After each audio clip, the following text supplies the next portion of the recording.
नमस्कार। आज हम करने जा रहे हैं व्याकरण का एक नया और विषय समास, जिसे इंग्लिश में कहा जाता है कंपाउंड। कंपाउंड शुरू करते हैं और देखते हैं। सबसे पहला इस तस्वीर को देखते हैं। इस तस्वीर में दिया हुआ है राजा का पुत्र। ये वाक्यांश है। अगर मैं इसे पूरा लेती हूं तो ये बनेगा वाक्य, जिसे कहेंगे राजा का पुत्र खेल रहा है। ये पूरा है वाक्य। लेकिन जब इसे दो भागों में बांट दिया जाता है तो वो वाक्यांश बनता है। तो ये हमारा क्या है? वाक्यांश। और ये है राजा का पुत्र। अगले चित्र की ओर जाते हैं तो अगला जो हमारा वाक्यांश है उसमें दिया हुआ है 3 फलों का समाहार। ठीक है, ये वाक्यांश है। तो इसमें क्या दिया हुआ है? 3 फलों का समाहार। अगला चित्र जो दिया हुआ है उसके अंतर्गत वर्णन किया गया है रक्त है जो कमल, यानी कि रक्त मीन्स लाल है जो कमल। ये वाक्यांश। अब वाक्यांश को देखते हैं। अगर हम इन्हें एक नाम दिया जाए, संक्षिप्त किया जाए, तो वाक्यांश को मैं इस जो राजा का पुत्र दिया गया है उसको दूंगी राजपुत्र। 3 फलों का समाहार यानी 3 फलों का समूह को नया नाम दिया जाएगा, जिसे संक्षेप करके हम कहेंगे त्रिफला। और रक्त लाल है जो कमल, जो वाक्यांश है, इसको अगर मैं संक्षिप्त करती हूं तो इसको क्या नाम दूंगी? रक्त कमल। तो हम देखते हैं कि ये क्या है और हमें इसे किस प्रकार से समझना है।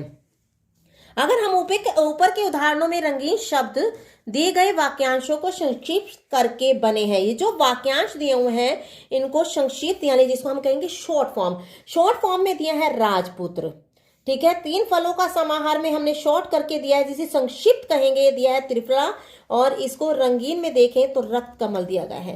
इस संक्षिप्त करके शब्द रचना करने को ही हम क्या कहते हैं? समास। यानी कि छोटा करके लिखने की प्रक्रिया को ही क्या नाम दिया जाता है? समास नाम दिया जाता है।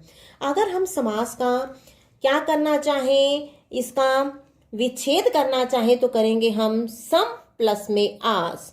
सम का अर्थ होता है पास, आस का अर्थ होता है बिठाना, यानी शब्दों को पास पास बिठा देना। ठीक है, शब्दों को पास पास बिठा देना। तो हम समास की परिभाषा क्या देंगे?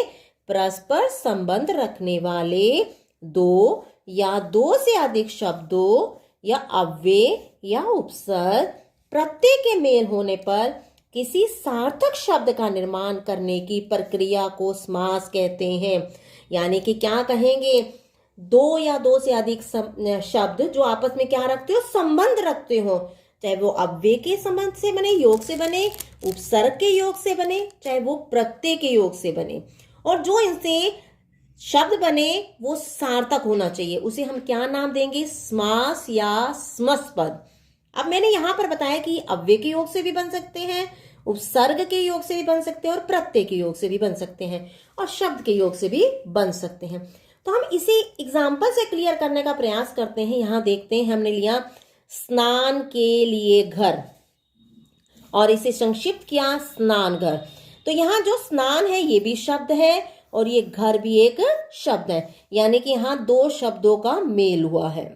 ठीक है, और अगला हम जो देखते हैं ध्वनि की ध्वनि, ये प्रति प्लस ध्वनि के योग से बना है। ये प्रति क्या है? उपसर्ग है, और ध्वनि क्या है? शब्द। यानी कि यहाँ शब्दों के योग से बना है और यहाँ उपसर्ग और शब्द के योग से बना है।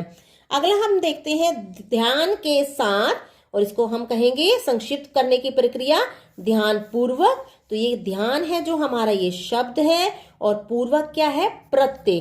तो यहाँ शब्द और प्रत्यय से हमने समास बनाया है। यहाँ देखिए यथा विधि है और इसका हम विग्रह करेंगे विधि के अनुसार। तो यथा जो है हमारा ये अव्यय है और विधि क्या है? शब्द।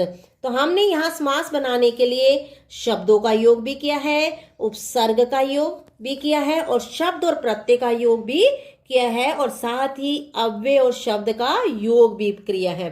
तो हम क्या कहेंगे?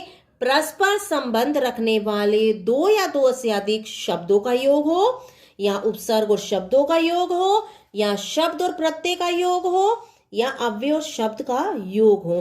तो उन्हें संक्षेप करने की जो प्रक्रिया होती है उसे क्या कहा जाएगा? समास या समस्त पद।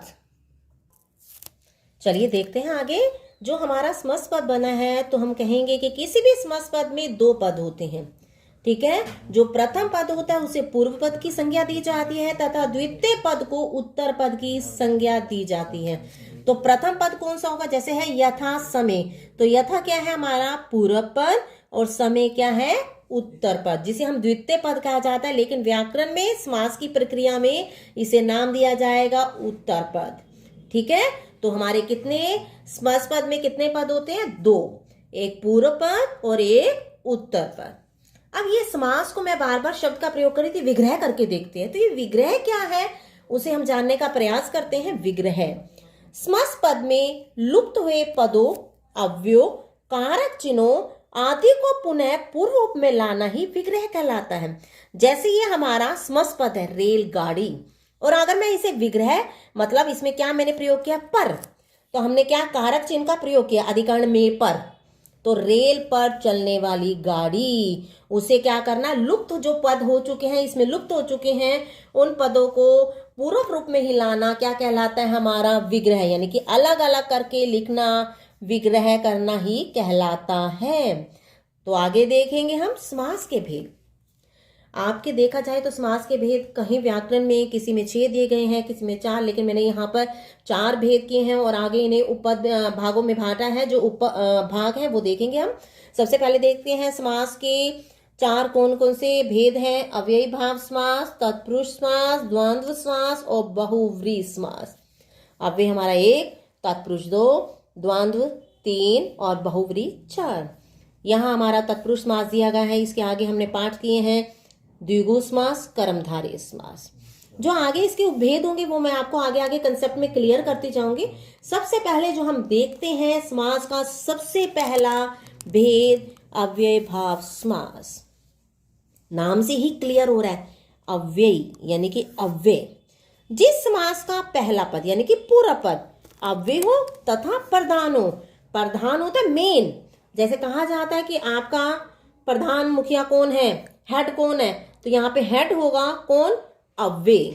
तो आपका यहाँ पर जिस समास का पहला पद अव्यय हो तथा प्रधान हो उसे अव्ययी भाव समास कहते हैं। पहचान के लिए हम अगर देखें जिसको हम पूरा पद या पहला पद कहेंगे उसमें अव्यय कौन कौन से होंगे, अनु, आ, प्रति, भर, यथा, हर आदि। ठीक है, ये आप सब होंगे। पहला पद कौन कौन से होगा, अनु, आ, प्रति, भर, यथा, हर। ये आपके पूरा पद में ये दिए जाएंगे। हम एग्जाम्पल से यहाँ क्लियर कर लेते हैं। पूरा पद देखते हैं कौन कौन से जो अव्यय दिए गए हैं। जैसे हमारा देखते हैं समस्त पद बनता है प्रतिदिन। पूरा पद कौन सा है, प्रति, जो अव्यय हमारा, और उत्तर पद कौन सा है, दिन। तो इसका समस्त पद क्या बनेगा, प्रतिदिन। और अगर हम इसका विग्रह करते हैं तो बनेगा प्रत्येक दिन। अब यहाँ पर देखें आ जन्म, इसमें पूरा पद कौन सा होगा हमारा, आ, और उत्तर पद कौन सा होगा, जन्म। आ प्लस में जन्म। आ क्या है, अव्यय, जो मैंने यहाँ दिया गया है। ठीक है। और अगर इसका विग्रह करते हैं, अलग करते हैं कारक चिन्ह लगाकर, तो हमारा बनेगा जन्म से लेकर। अब आगे देखते हैं, हमारा समस्त पद है यथा संभव। यथा क्या है, पूरा पद जो है अव्यय, और उत्तर पद है हमारा संभव। तो हमारा इसका विग्रह बनेगा जैसा संभव हो। नेक्स्ट हम देखेंगे एग्जाम्पल, हमारा जो उदाहरण दिया गया है समस्त पद अनुरूप। अनु क्या है हमारा, पूरा पद, और जो अव्यय है साथ में उत्तर पद हमारा है रूप, और इसका अगर विग्रह करने जा रहे हैं तो रूप के योग्य। अब देखेंगे अनु भी दिया गया है, यहाँ प्रति भी आ चुका है, आ भी आ चुका है, और यथा भी आ चुका है। आगे हमारा है भरपेट। तो पूरा पद कौन सा इसमें, भर, जो अव्यय है। अव्यय क्या होते हैं जिनका हम स्वतंत्र रूप से प्रयोग नहीं करते। अगर हम एक एग्जाम्पल लेते हैं आ, तो इसका मतलब क्या, आ नहीं, इसका मतलब है पर्यंत, यानी जन्म से लेकर, जन्म से लेकर। और यथा अगर हम अव्यय प्रयोग करना चाहे, क्या हम प्रयोग करते हैं, जितने भी अव्यय मैंने यहाँ दिए हैं, अनु, आ, प्रति, भर, यथा, हर, ये स्वतंत्र रूप में प्रयोग नहीं किए जाते, तो ये अव्यय होते हैं। तो यहाँ हमारा अगला जो हम देख रहे थे भर पेट, यहाँ भर आपका अव्यय है जो पूरा पद भी है, और पेट आपका उत्तर पद है, और इसका विग्रह करेंगे तो पेट भर के। अगला एग्जाम्पल हमारा है हाथों हाथ। ठीक है, तो यहाँ पर ये क्या है, हाथ क्या है हमारा अव्यय, पूरक पद, उत्तर पद है हाथ, तो इसका विग्रह क्या बनेगा, हाथ ही हाथ में।